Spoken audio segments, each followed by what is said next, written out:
All right. Hello, everyone. I'm so excited for this interview today. Let me just get my camera angled. I'm just going to make sure that we're actually live in the group. Kristin, I don't know if you can see if we're live in the group. Let's see. I'm refreshing my Facebook right now on my computer. Open up. Yeah. So welcome, everybody. I want to introduce myself because I know not. Oh, yeah. Now I see we're live. Great. So I want to introduce myself in case there's some of you guys in the group that are new to the group.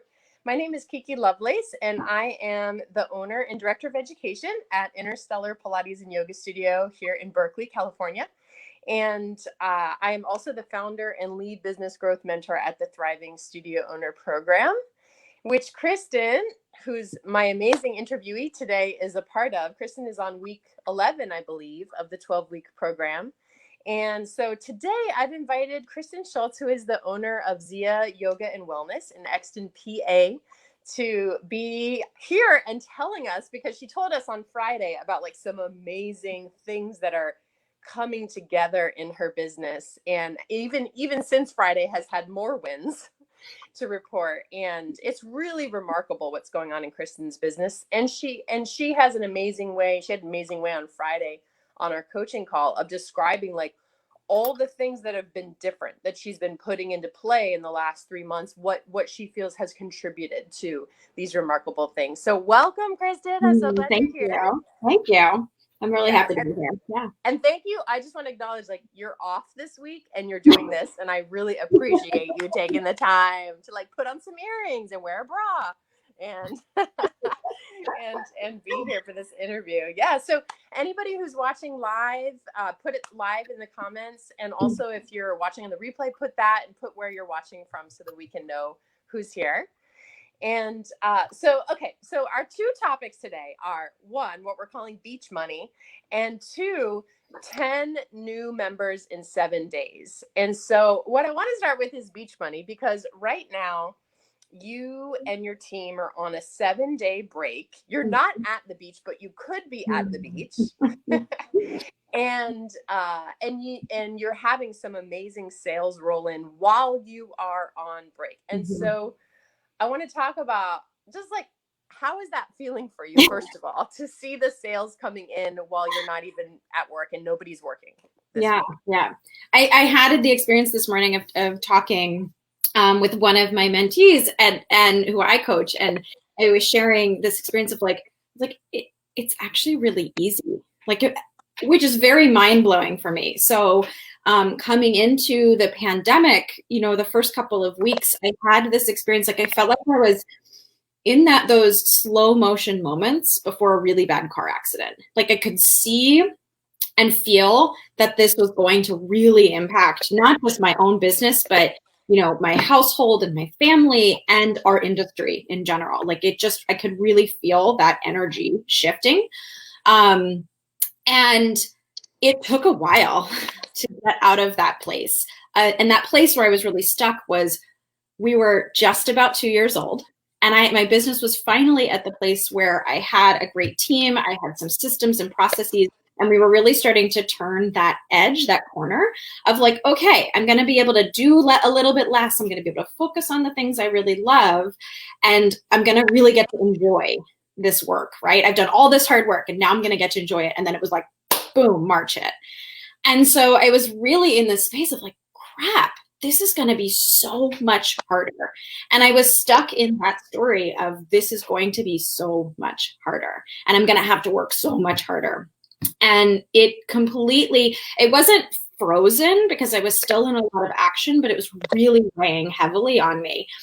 And at some point in July, I realized that it actually had nothing to do with, it didn't have to have such a big impact on my own mindset. And so that was really the shift. I was like, okay, how can I actually make my job easier and make it easier for my team? And that shift and that conversation sort of put the wheels in motion and gave us all of this momentum. And about halfway through that momentum, I realized my team was exhausted. And I said, sort of loftily, like, oh my gosh, it would just be so great to just close the studio for a week and just everybody take off. And I'm typically the type of person, like I have an idea and then I'm like, let me figure out how to make this happen. And so we brainstormed for a while. We thought completely out of the box. And we set it up so that our students get to engage with us and we're not even on the other end. So we've created this whole week of classes that were pre-recorded. We made them specifically for this week. They all have a theme about cooling off in the summer, and created some new systems and processes, and it's running itself.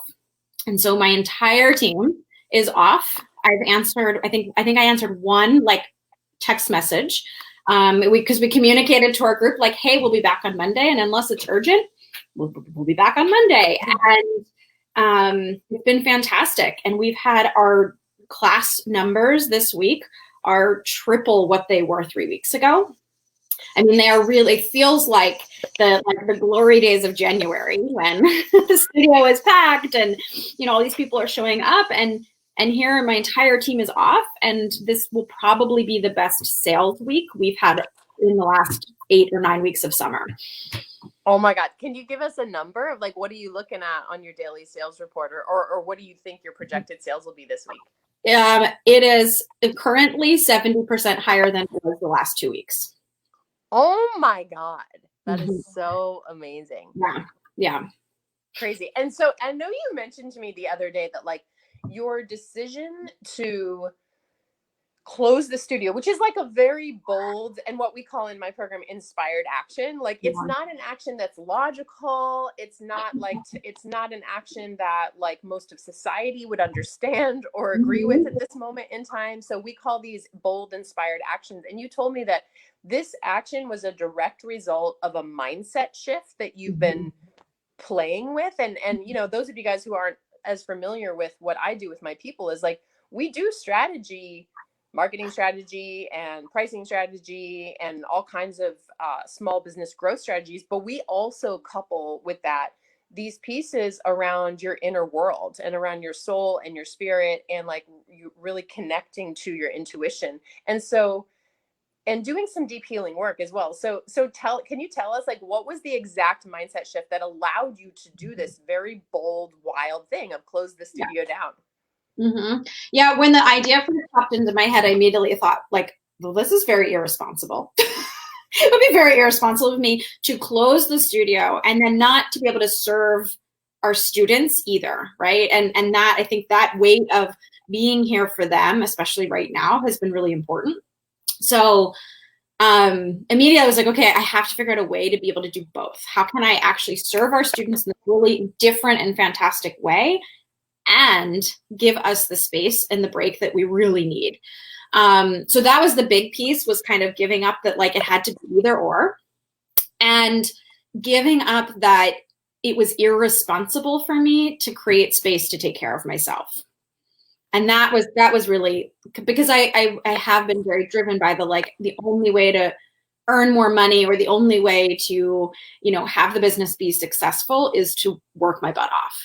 And realizing that that's not actually the case, and I'm not actually serving myself or my team by depleting myself in that way. So it was giving up that it was irresponsible. It was giving up that it wasn't going to work, or that people were going to be mad at me. I had to give, you had to give that up.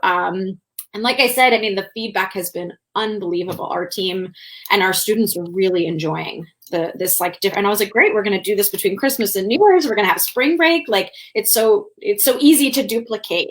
And it's shifting my perception of the entire business. Like it actually doesn't have to be hard.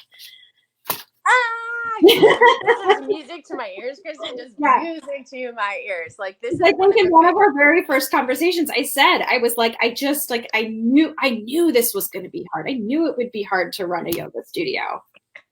I totally convinced myself of it. Oh my God, I love it. I love it. This is so powerful. So, okay, so the other thing that we wanted to talk about today was that last week, you're just like on a roll right now. So last week you reported to us that you had this epic moment in your business that is just blowing your mind, of like 10 new autopay members in a 7-day span. And I know, and you know, that this isn't some sort of just like magical fluke. Like you've been calling this in and working with this on many different levels for all the time we've been working together, and before we ever started working together, for the 2 years that your business has been, that you've been working with your business. But you did describe to me in this magical way the things that you've really been putting into play in the last 3 months, almost about 3 months now, to provide for this incredible moment, and that we're calling in is just going to keep carrying on through your business. Yeah. So can you give us a sense of like, what are the things that you feel like have really paved the way for you to have this influx of membership? Yeah, it started probably in May with this conversation of, which I think a lot of us went through, of like really getting there that all the people on my team and that they were all in the right place. Like they were doing the jobs that were the right jobs for them. And then from there, I started some conversations. I realized that many of them had a lot of roadblocks or frustrations or hesitations around sales and marketing. So we did some work about like dismantling what our biases were and then creating a stand that that felt authentic, right? Because no one becomes a yoga teacher because they want to be rich, right? Like I've never heard that. Maybe there's somebody out there, but I've never met them. It's not the best strategy.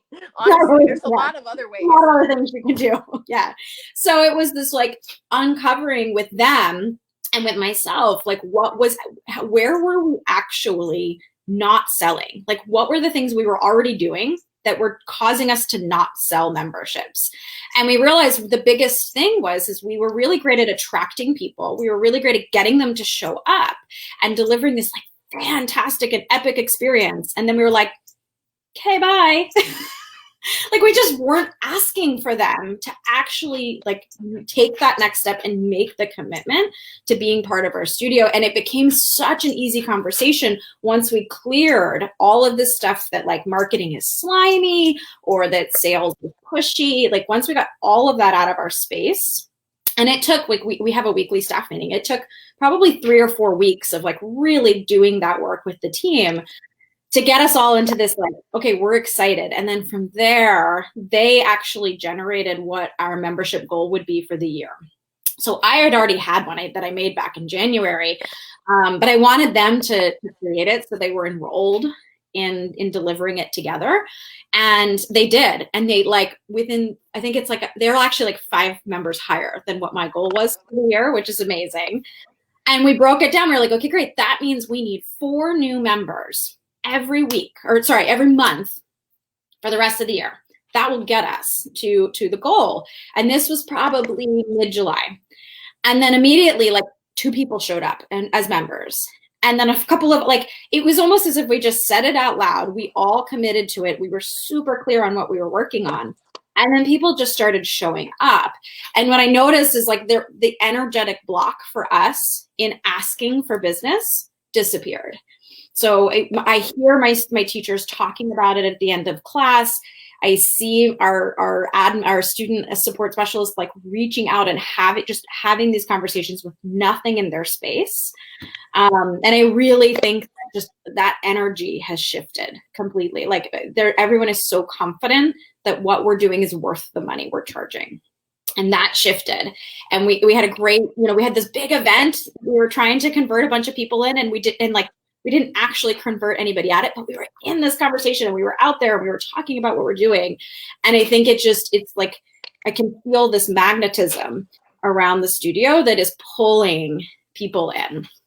Yeah. Amazing. Yeah. So I'm hearing you say that like the mindset, the money mindset specifically has been really clarifying for you and your team, and just like clearing of all the resistance or just blockage. And then also just that you have this weekly meeting.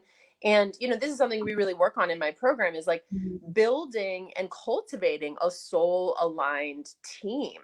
And I can't even emphasize to my people before they come into the program how magical it is when you have your team enrolled in your mission and in your values and in your processes, which you obviously have now some processes around, really clear processes around getting people to be members. And like, it's just magical when you're not the only one holding this piece. I love how you asked them to set a clear goal, because I think I was just talking to one of my alumni people yesterday about how like the clearer you are in your goals, like you guys were like 4 new members a month, the more spirit or universe or God or whatever you want to call it, like just sweeps in and goes, yep, okay. Like if you are that clear on it and you've cleared out some of those blockages and resistance and inner hidden limits, like it just becomes like you said in the beginning of this broadcast, like it doesn't have to be hard. It starts to get easy and it starts to get fun. Yeah, absolutely. Yeah. Yeah. Yeah. And it's so interesting too, because I feel like as women and as, you know, entrepreneurs and like stepping into this leadership role, like it's so uncomfortable initially to really say what it is you want, like powerfully say, I want this. Like, I want you to register as a member, right? And to be able to say that with confidence and poise is it's so interesting. Like all the stuff that comes up where we're like, well, you know, you might want to think about like, right? Like all this sort of flowery stuff we do because we don't want to like come off as being pushy. We want people to like us. You know, we don't want them to think that like all we care about is their money. No, that's not actually true. Yeah, or you know, or push them away or anything like that. So yeah, I really think that was a huge piece of it. I mean, there was some other like cleaning up some conversion stuff that we did. We also got rid of our intro package, which I think is making a huge deal. And it was just more evidence of like there's nothing about this business that has to be one certain way. If we've learned nothing in the middle of a pandemic is like those of us that are going to be able to thrive are the ones that can think out of the box, that can like shift and pivot. And as you say all the time, like fall on your face quickly and continue to keep going, like fail quickly, pivot and keep going. You know, it really is, because there's 10 other things we did that didn't work before we figured out the ones that did.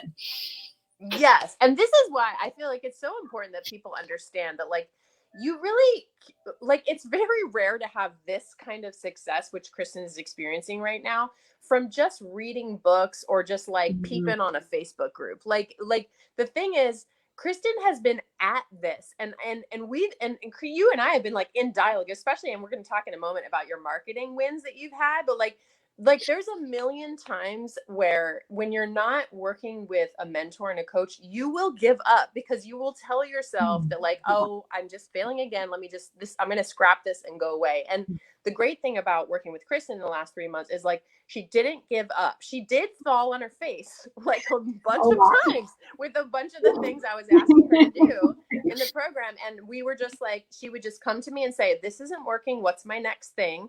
She was very coachable, and I'd be like, okay, try this. And it's not like I'm like the all-knowing goddess here. Like, I'm just like, well, let's keep trying. So here's the next thing. Here's the next thing. And like, this is what happens. So that's the thing that I think a lot of people are missing is like, it's much easier when you have someone holding you accountable and holding your hand a bit like, okay, keep going. Let's keep going, you know? And so, yeah, can you speak to any of that, of how that's felt for you? Yeah, it's such perfect timing. I just posted this morning, like a conversation about how information is not the same as transformation, and how like we all know how to lose weight. Like we all know that diet and exercise makes you lose weight, right? And yet like we don't do it because knowing something is not the same as actually being in action around it. And that is the structure of being active in the conversation, whether it's with a mentor or like in a coaching group or in a community, right? And it's the same conversation we have with members and with folks that are coming in as members. Like, yeah, you could probably watch YouTube videos for free at home. And then like, probably in a few weeks you won't be doing it anymore, right? Exactly. You don't have that like that consistency and that support. So like when it does get hard, or you do get frustrated, or you do feel like, man, I'm not good enough to do this, or I can't do this anymore, or life just gets in the way, there's nothing there. There's that net doesn't exist to hold space for you to figure it out and to like see that it's something else is possible. Yeah. And to hold you to your dreams too. Like I was thinking about that last night, is like, that's part of my role for you all, is to like hold you accountable to your fucking visions, you know, and like, and just be like, yes, you can have this. Let's go. Like, let's do it, you know, because all of you guys have these dreams that honestly half of your life is already the dream. You've already created half of it. There's just these other places where where all of us get blocked and just stuck and like, yeah, I love that so much. Okay, so the last thing I want to talk about, I don't want to take up too much of your day off, but I do want to just have you tell them a little bit of how you went to that networking event and just like what has shifted for you even in the last 5 or 6 days around your marketing, because you've had some huge breakthroughs in the last week around your marketing and then had this experience at this marketing event. So tell us about this other win. Yeah, we came into a market where there wasn't a ton of other competition, and I really wanted to be like the inclusive space that everybody got to come to. Everybody, all the people, literally all the people. Like our youngest student was like 5 or 6 weeks old, like all the way to like everybody, right? And it was interesting because what was happening just on its own is like we weren't actually serving everybody. We were actually, the people who kept coming back, the people who became members were this rather specific group of women. And so we spent time looking for other women like this, having conversations with them to get a sense of what it was that was actually in their way of finding wellness that worked for them, and shifting this conversation to realizing like, and even just with my team, like once we got the team settled, I was like, oh my gosh, like we're all the same. Like we all have a very similar story or a very similar experience that got us to yoga, that had us become yoga teachers, that has us be committed to doing what we're doing. And that was that we didn't feel like we fit in anywhere else. And so even in other yoga studios, you know, and it was the sense of like walking into a space and feeling intimidated or feeling like an idiot and having no idea where do my shoes go? Do I leave my socks on? What do I do? Like, which direction does this yoga mat thing go in? Like, right? All of the things that happen. And then feeling like you don't belong in the class itself because it's too hard, or you don't understand what the teacher's talking about, or they're just moving really quickly. And that was sort of the common thread in all of the conversations that we were having. And so we really narrowed it down that we serve women who have felt totally lost or intimidated in a yoga class. And we help them to like rekindle that energy and enthusiasm for taking care of themselves. And we're super down to earth. Like that's our thing. And so, yeah, I spoke with our local Rotary, which was like a group of individuals who don't like demographically fit that description. Like there were a lot of older men, right, in the group. And I sort of said that pitch, like, hey, this is what we do. And I told a story about yoga stereotypes and how actually most of the people in our community look like that and not like this, you know, hippie woo-woo tree hugger, like lady who cares more about balancing her chakras than her checkbook. Like that's not actually who we are. And so it was great. Like I was blown away. I mean, and everyone in the Rotary was like, they were asking me all these very specific questions. You know, it's good when like the oldest person in the group is like, so my neck really hurts. Is there like yoga for that? Right? Like the very specific, they felt the pain. They like were, yes, I want to know the way, like show me. And it was a complete shift because I was so specific in who we serve and what we do. And then, yeah, we have the entire Rotary signed up for that in September. Like, how did that happen? It's so amazing. Yeah. Oh my gosh. Yeah. And I want to acknowledge for those of you guys who are hearing the clarity in Kristin's description of her brand is like, this is what we've been working on. Kristin and I have been working on this for like about 6 weeks or so, very specifically, because, you know, Kristin was hitting some blocks like many of my mentees do around niching down, like just some resistance and like fear around that, which is totally normal. And also we had to go through a process to find the words to describe what it is that her and her team do so well and who it is that they serve. And so I just love that you got that sort of confirmation from the Rotary event of like, yes, this is working. This is totally working. Yeah, that's so exciting. It's amazing. Awesome. Well, I just want to thank you so much, Kristin. Could you tell my audience just where they could find you and if they want to peep your website and like check out your brand? I know you're still weaving, obviously you're like just starting to weave your brand into your marketing materials, but where can they find you? So we're on Instagram and Facebook and the World Wide Web at Zia Yoga Wellness. They're all together in one word, ZIA, Zia. Awesome. Amazing. And for any of you guys who are interested now in working with me and my team, we would love to support you and sort of midwife you through this process to discover that it doesn't have to be so freaking hard to build your yoga and Pilates and fitness and dance studio business. It's like, oh my God, it is so much fun for me to usher my people through this process. So I'll put the link to our calendar in the comments below. You can schedule a free, just friendly chat with me or one of my team members, just like Kristin did 3+ months ago. And then we can find out if it might be the right fit for you and the right timing for you right now to come into one of our mentorship programs. So thank you everybody for watching. And thank you, Kristin. I'm just wishing you like a really lovely couple more days of your rest, and congratulations on all of this. It's just amazing. Yes. Thank you. Thanks everyone. All right. Bye everybody. Bye. Thanks so much.